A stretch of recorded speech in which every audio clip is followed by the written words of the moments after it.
It's with great pleasure that I get to introduce Jennifer Brownell. She has put her education to work as a nursing home administrator in California and Wisconsin for 20 years. Her passion was working on behalf of people with disabilities and dementia, providing a better quality of life and death with dignity. Now as a thriving financial professional, Jennifer is focused on special needs planning, supporting families who have children with disabilities. Jennifer has 2 sons. One is diagnosed with Down syndrome and autism, which fuels her advocacy for inclusion, overcoming lack of knowledge and resources for our local children with disabilities. Through her efforts, personally and professionally, Jennifer is bringing our community closer to inclusion for people of all abilities and backgrounds. Come on up, Jennifer. And Jennifer's nominator is Yvonne Kale. You have to talk. Good afternoon, and this is so humbling, so thank you. And ladies, I get to start, and Rebecca, you get to finish, so I'd trade seats if I could.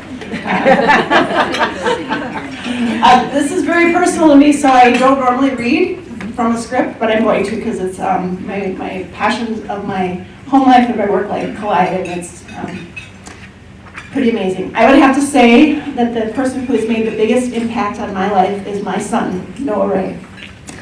Noah was born 13 weeks prematurely and with Down syndrome, later diagnosed with autism. He's functionally nonverbal and dependent on caregivers and close supervision at school and in the community. This precious, almost 13-year-old boy has made me a different person.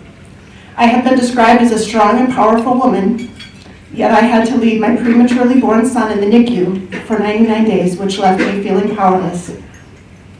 Fiercely independent, I had to learn to trust a community of medical professionals to care for my son. Sometimes referred to as controlling, although I prefer influential. I learned to surrender in nearly every way. I am often considered direct, articulate, and outspoken. My son Noah is functionally nonverbal.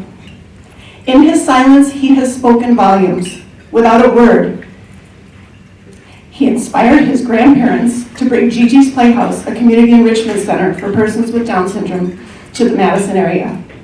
He has taught me the power of a vision and a dream.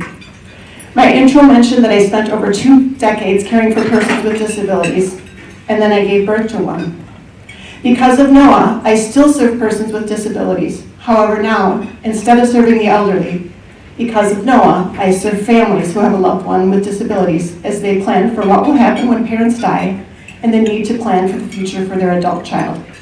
I would never have developed this niche in my career path without the influence and lessons learned from Noah.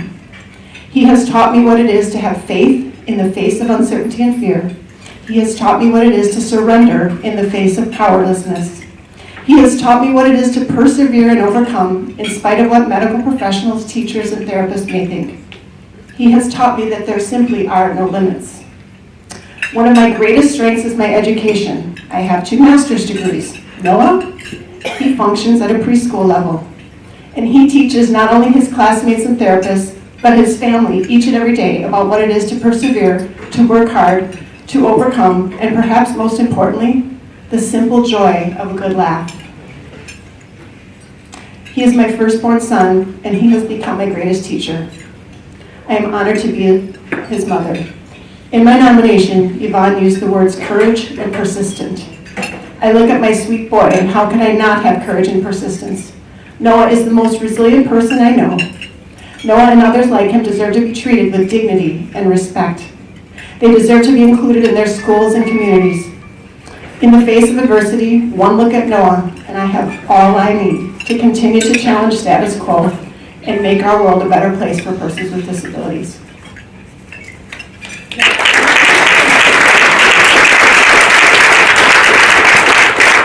I promise this answer is much shorter and much more succinct. So what advice can we give as we strive to make a difference in our community?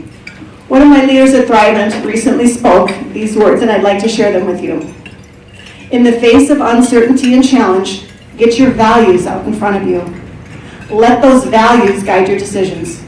So my advice would be to let your values guide your path and help you as you navigate making a difference in the Fox Cities and the great state of Wisconsin. Thank you for the privilege of speaking to you today and the incredible privilege of standing beside these talented and beautiful women. Thank you.